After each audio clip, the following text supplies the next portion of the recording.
says that radical Muslims are only a minuscule percentage of all Muslims. Now, I think most of your written statement, Doctor, is contrary to that. That the support, at least passive support, is much broader. If we have not succeeded in Kuwait in creating a society which is reasonably liberal, how in the world do we, or does any Western country that is not Muslim tell Muslims what true Islam is? I'd like any of you to comment on that.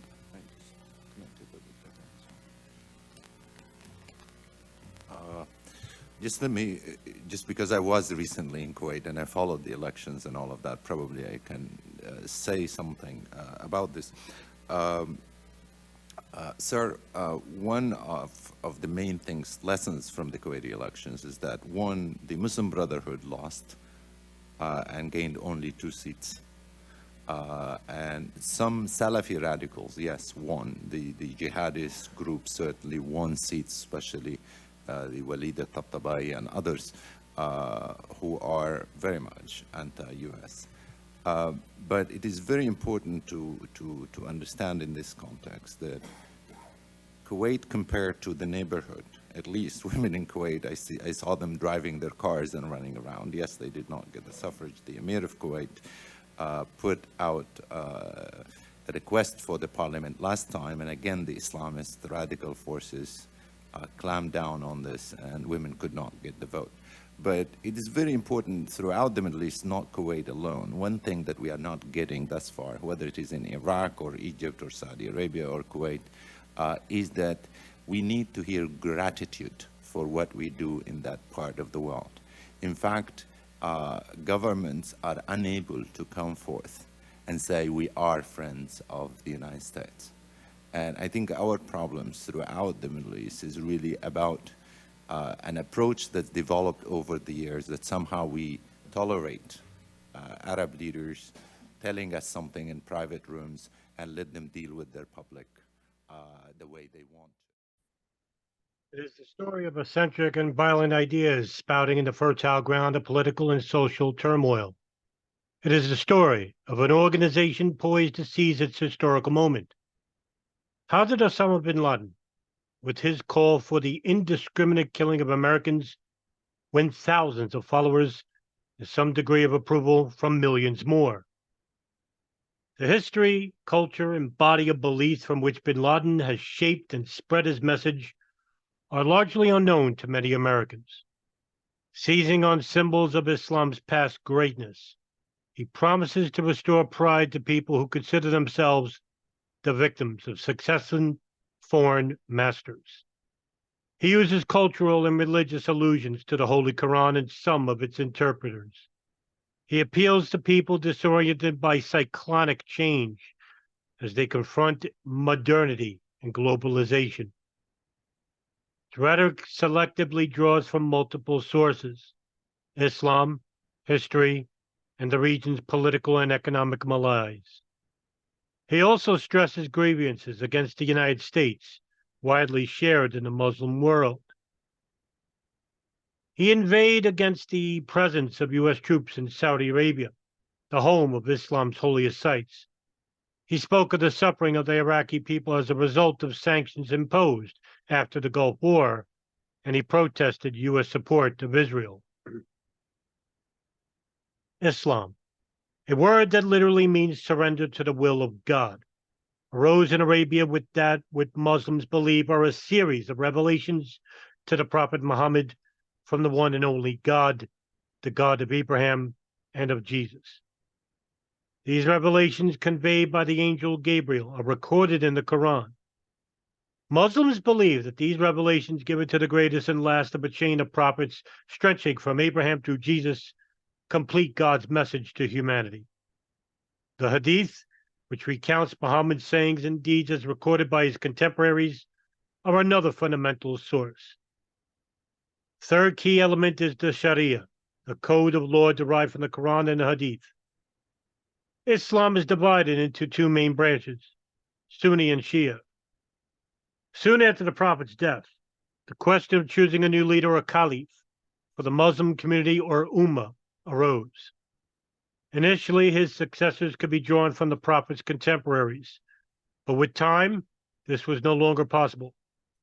Those who became the Shia held that any leader of the Ummah must be a direct descendant of the Prophet. Those who became Sunni argued that lineal descent was not required if the candidate met other standards of faith and knowledge. After bloody struggles, the Sunni became and remained a majority sect. The Shia are dominant in Iran. The Caliphate, the institutionalized leadership of the Ummah, thus was a Sunni institution that continued until 1924, first under Arab and eventually under Ottoman Turkish control. Many Muslims look back at the century after the revelations to the Prophet Muhammad as a golden age. Its memory is strongest among the Arabs. What happened then? The spread of Islam from the Arabian Peninsula throughout the Middle East, North Africa, and even into Europe within less than a century seemed and seems miraculous. Nostalgia for Islam's past glory remains a powerful force. Islam is both a faith and a code of conduct from all aspects of life. For many Muslims, a good government would be one guided by the moral principles of their faith. This does not necessarily translate into a desire for a clerical rule and the abolition of a secular state. It does mean that some Muslims tend to be uncomfortable with distinctions between religion and state, though Muslim rulers throughout history have readily separated the two. To extremists, however, such divisions, as well as the existence of parliaments and legislation, only prove these rulers to be false Muslims usurping God's authority over all aspects of life. Periodically, the Islamic world has seen surges of what, for want for a better term, is often labeled fundamentalism. Denouncing waywardness among the faithful, some clerics have appealed for a return to observance of the literal teachings of the Quran and Hadith.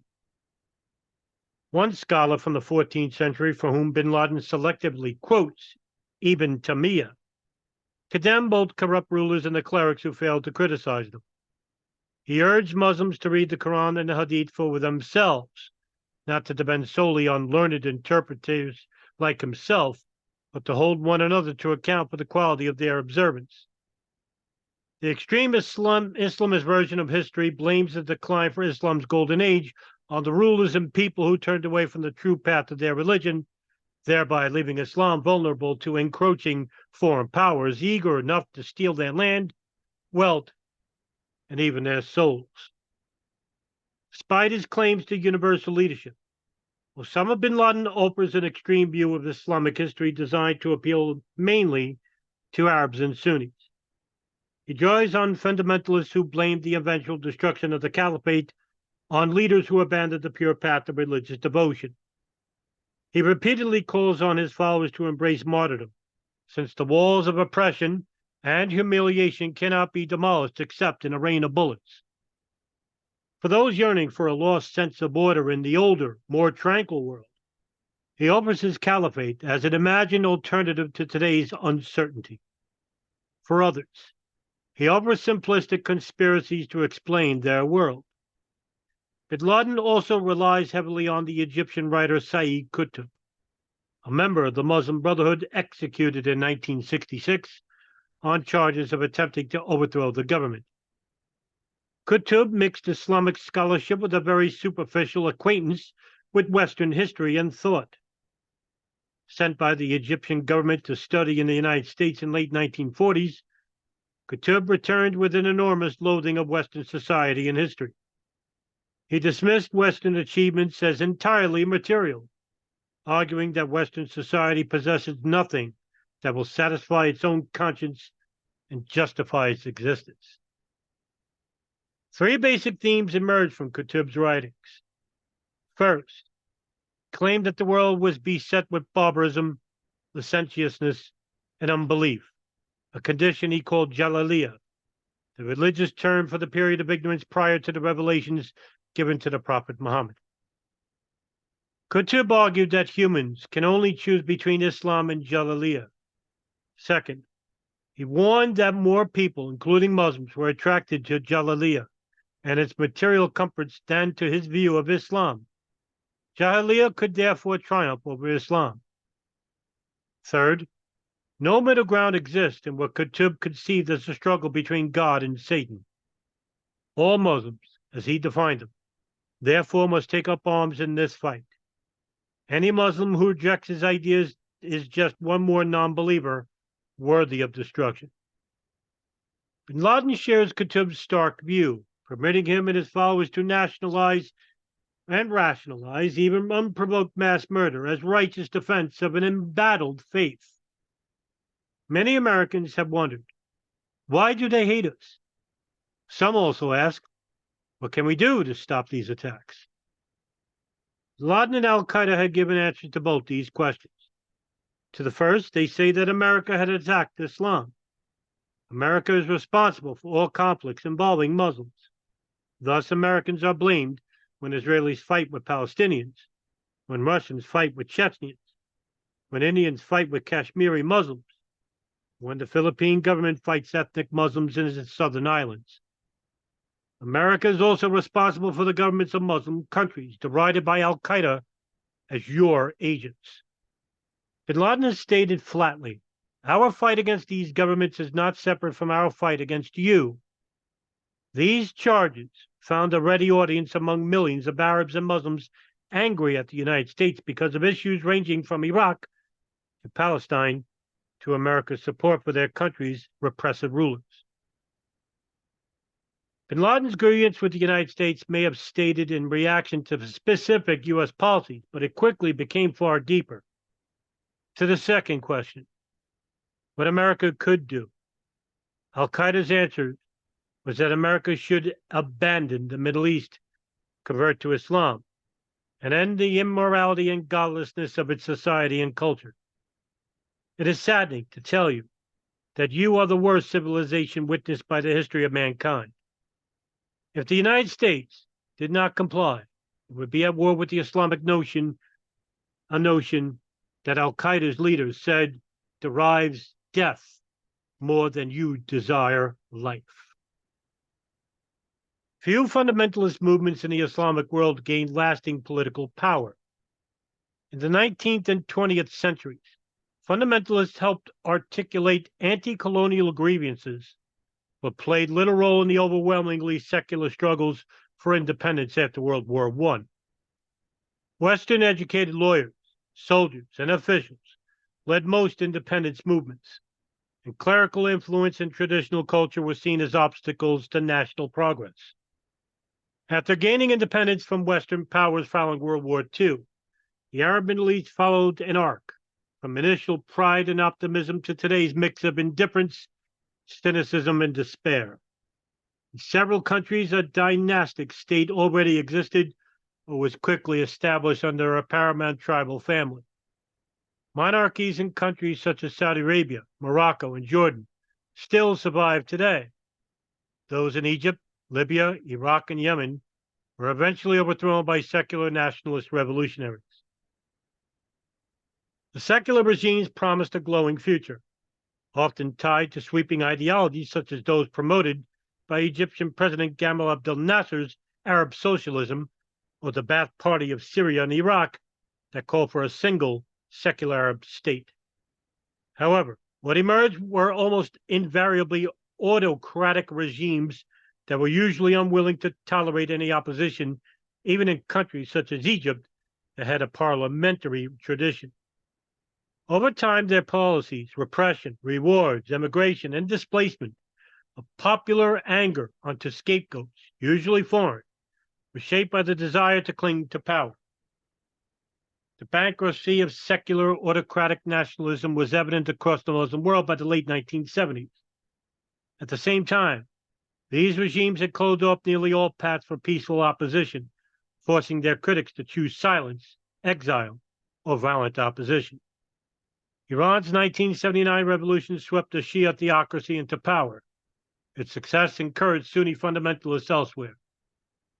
In the 1980s, awash in sudden oil wealth, Saudi Arabia competed with Shia Iran to promote its Sunni fundamentalist interpretation of Islam, Wahhabism. Saudi government, always conscious of its duties and custodian of Islam's holiest places, joined with wealthy Arabs from the kingdom and other states bordering the Persian Gulf in donating money to build mosques and religious schools that could preach and teach their interpretations of Islamic doctrine. In this competition for legitimacy, secular regimes had no alternative to offer. Instead, in a number of cases, their rulers sought to buy off local Islamist movements by ceding control of many social and educational issues. Emboldened rather than satisfied, the Islamists continued to push for power, a trend especially clear in Egypt. Confronted with a violent Islamist movement that killed President Anwar Sadat in 1981, the Egyptian government combined harsh repression of Islamic militants with harassment of moderate Islamic scholars and authors, driving many of them into exile. In Pakistan, a military regime sought to justify its seizure of power by a pious public stance and an embrace of unprecedented Islamist influence on education and society. These experiments in political Islam faltered during the 1990s. The Iranian Revolution lost momentum, prestige, and public support, and Pakistan's rulers found that most of its population had little enthusiasm for fundamentalist Islam. Islamist revival movements gained followers across the Muslim world, but failed to secure political power, except in Iran and Sudan. In Algeria, where in 1991 Islamists seemed almost certain to win power through the ballot box, the military preempted their victory, triggering a brutal civil war that continues today. Opponents of today's rulers have few, if any, ways to participate in the existing political system. They are thus a ready audience for calls to Muslims to purify their society, reject unwelcome modernization, and adhere strictly to the Sharia.